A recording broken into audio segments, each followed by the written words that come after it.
We're New Scientist. My name's James Nicholson. I'm the head of campaign marketing. I solely look after acquisitions, subscription acquisitions. This is Emma Robinson, who's our head of customer experience, who heads up the renewals team at New Scientist. So for those that don't know, New Scientist is a consumer science magazine, weekly. We have a website, weekly magazine, and we have an app as well. So what we are going to do today is we are going to take you through the top 10 tips to successful subscription marketing that have allowed us to grow our volume, our revenue, our yield over the last 3 successive years. So starting off, number 1, employee and specialists. Define what your department needs.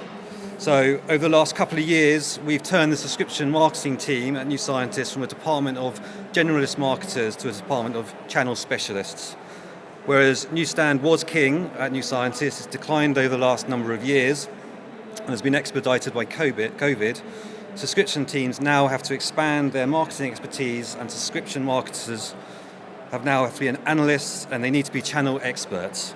There has to be more emphasis on the understanding of analytics that drive conversion. So where previously the structure of the team was a head of marketing that wore both acquisition and retention hats, supported by a team of generalist marketers, we've now turned that into a role responsible for acquisition and a separate role responsible for engagement, who both have their own teams. On acquisition, we focus 100% on the customer and where they are on the journey with New Scientist. We employ a digital marketing manager who is responsible for paid digital channels and the website, with a focus on conversion rate optimization and driving unknown users to known users. NewScientist.com drives an average of 1.4 million unique users to the site every week, and about 50% of our subscriptions come directly from the site. It's absolutely fundamental that we have the skills in-house to harness the traffic and drive prospects down the right journey to become a premium user. We also have an experienced ECRM marketing manager whose responsibility is to take known users on automated onward journeys to engage further with the brand and become premium users. These are not generalist roles.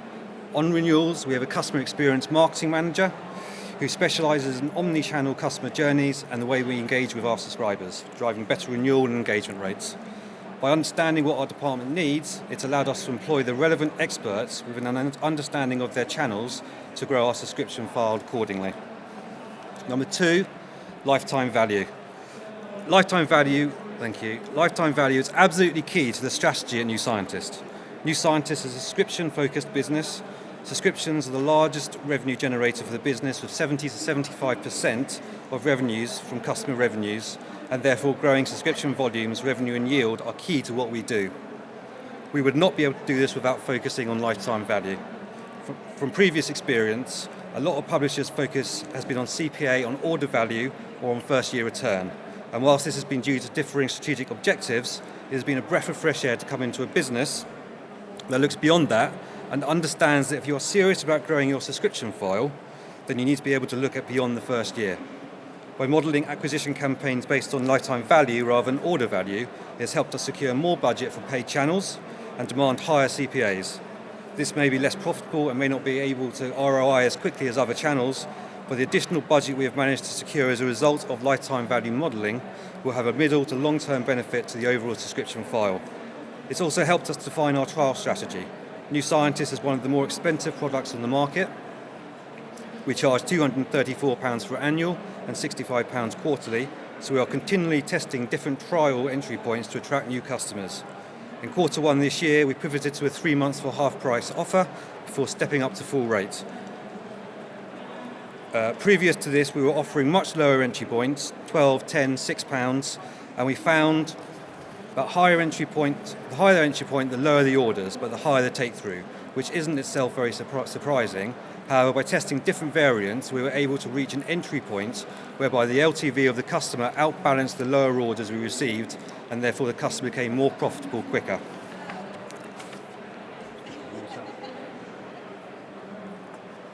Number 3, adopt KPIs. So we have lots of data. Thank you. We have lots of data that we monitor, and we have KPIs for everything that we do. For us, all roads lead to the website. Either all roads lead to the website either via content or subscription landing pages. So we are continually monitoring the funnel, who it is and how they're coming into the top of the funnel, the content they're reading, whether they're reading free content, how many people are hitting the barrier, the articles that are converting. We monitor all this data more and we act on this data. But these aren't just KPIs for the subscription marketing team, these are company-wide KPIs. And we take the view that everyone is responsible for them in the business. We're a subscriptions first business, and as a result, everyone in the company needs to be focused on driving subscriptions. If a particular KPI can be impacted by your side of the business, then it becomes your responsibility, and if what you're doing isn't going to generate a subscription, then you need to question why you're doing it. And of course, company-wide KPIs are only any use if stakeholders know about them.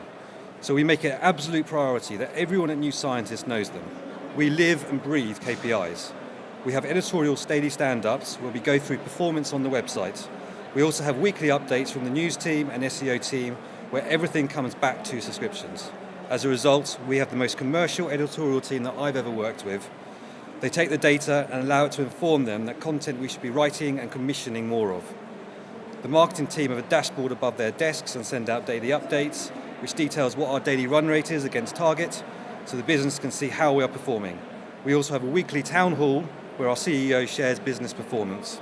Essentially, by sharing, we make everyone know what they need to achieve, which allows them to make the correct, informed decisions. Number 5, agility. Being a science news brand, it's really important we have an agile team that can jump on opportunities and make really quick decisions. One great example was our agility and response during the COVID situation. Everyone knows that the subscriptions industry greatly benefited from COVID and corresponding lockdowns.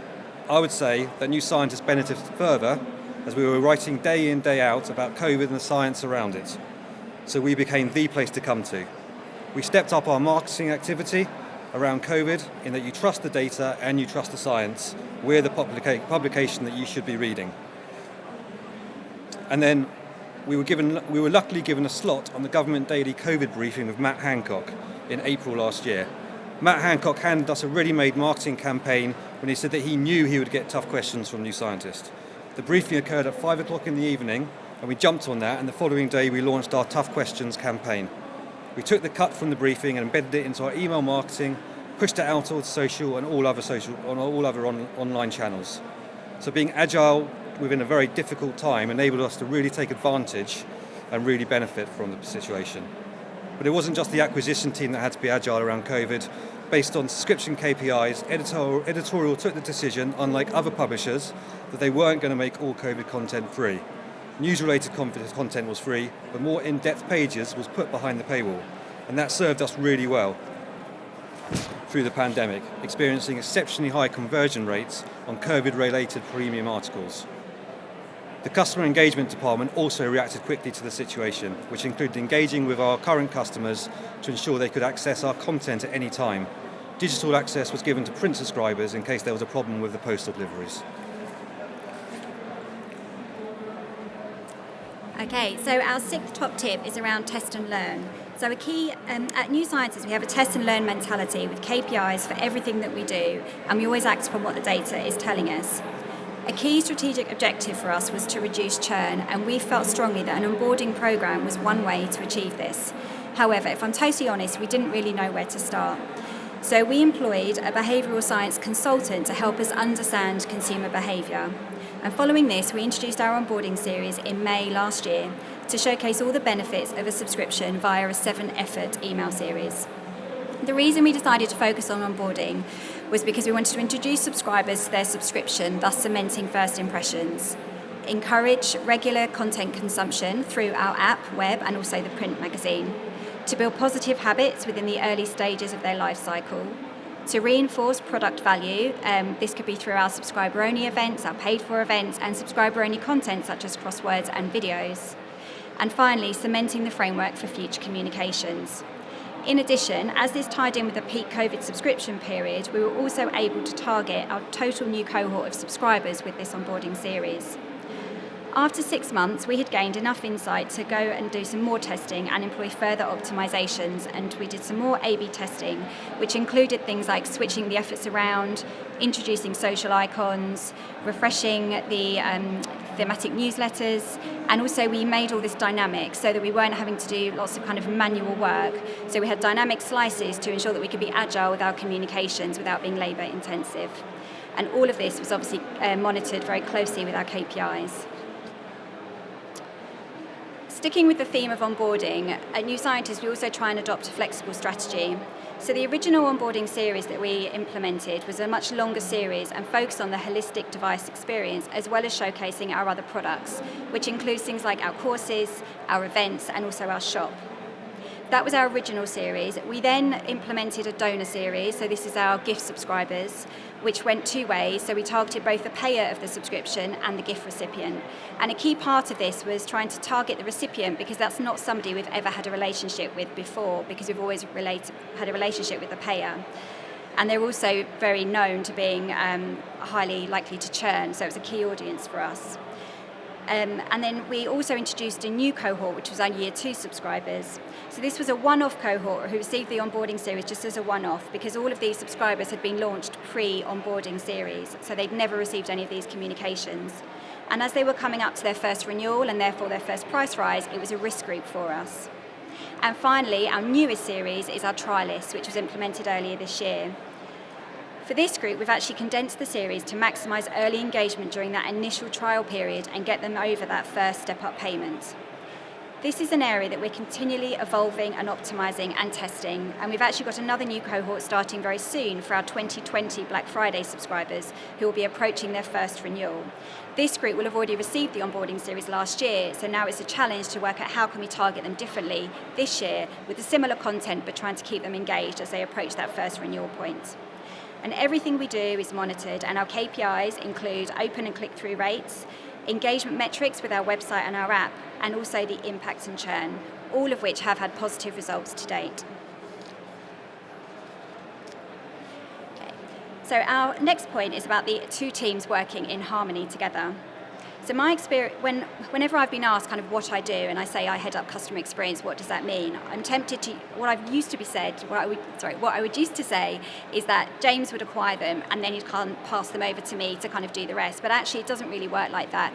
The journey starts together. So when James and his team are discussing what kind of acquisition tactics they're going to be employing, we're there in that meeting to try and work out, well, actually, is that the best strategy to take? Is that the best way? Are they going to churn better or worse depending on what you do? So we're working together from the very, very beginning. So the focus is absolutely 50-50, and each team knows exactly what the other is doing. And it is a balancing act because James's team might come up with some great idea that's going to generate loads of subscribers, and I'm there saying, but they're going to churn. So it's a real balancing act between kind of weighing up how many new orders you get in versus how many you're going to keep. But it's something that we talk about all the time. And it's not just about the kind of the churn rates, it's also how we're going to be able to monitor them. So it's down to kind of the data behind it. So how are we going to be able to isolate every single person that's coming in and how they're behaving? And that comes down to splitting them by campaign, by offer, by audience, whether they're trialists, the package they come on, the payment type they come on. So we split it down to everything, and we work together on that to really understand who's coming in and then how they're performing. Okay, the next point is about data and having a very clear data strategy.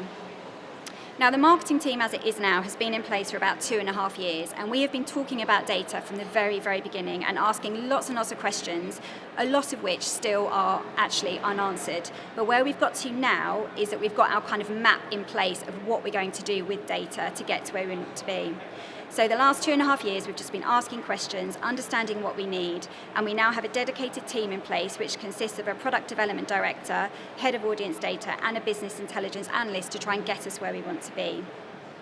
There are 5 key areas that underpin all of this, and that's data acquisition, so how we're acquiring new user data and providing the analysis to optimize this, platform and tech use from a data perspective for both data capture and tracking and analytics, reporting and analysis, so both regular reporting as well as ad hoc analysis, the longer-term data strategy and building out our data roadmap in line with business goals, and then overarching everything, obviously data compliance.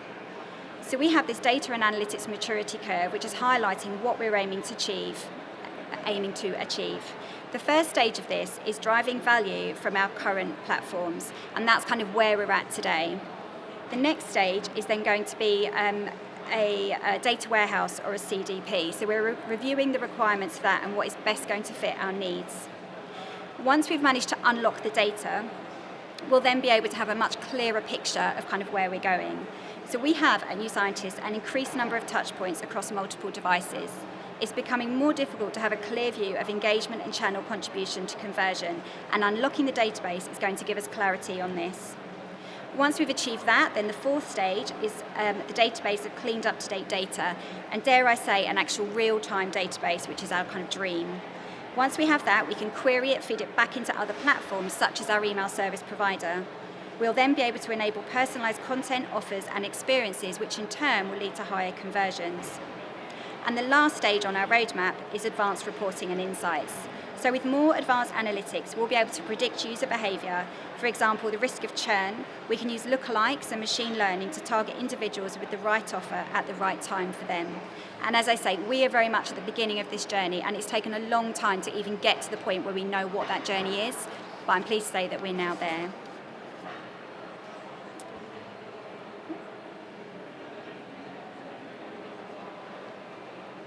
Why is it not moving on? We're there, sorry.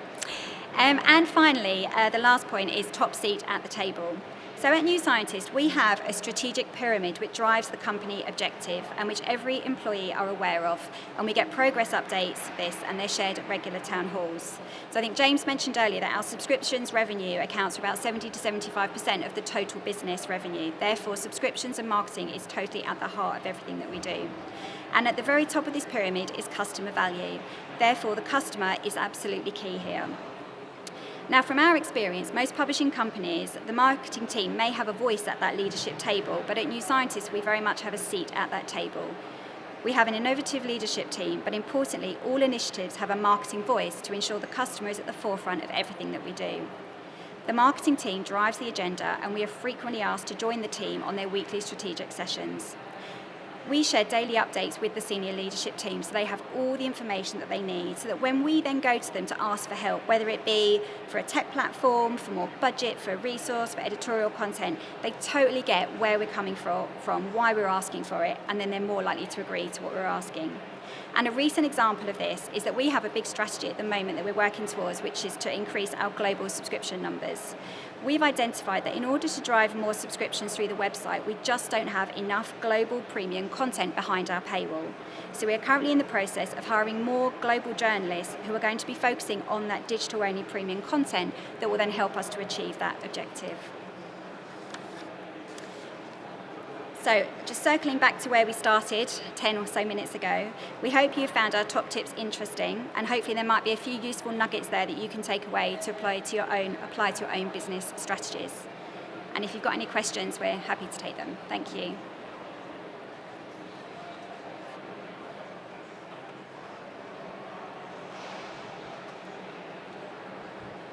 Hi, I'm Olivia from FinTech Alliance. Thank you so much, that was really useful. I just wanted to ask around how you've engaged with editorial and other teams around the problem of people kind of subscribing, especially during COVID when they had a lot of time to engage with your content, and then maybe starting to drop off now because they are, back to work and they're really busy.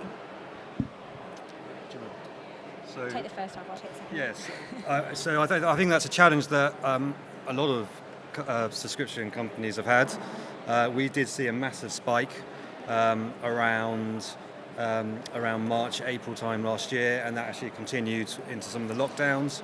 We're not seeing that spike any longer.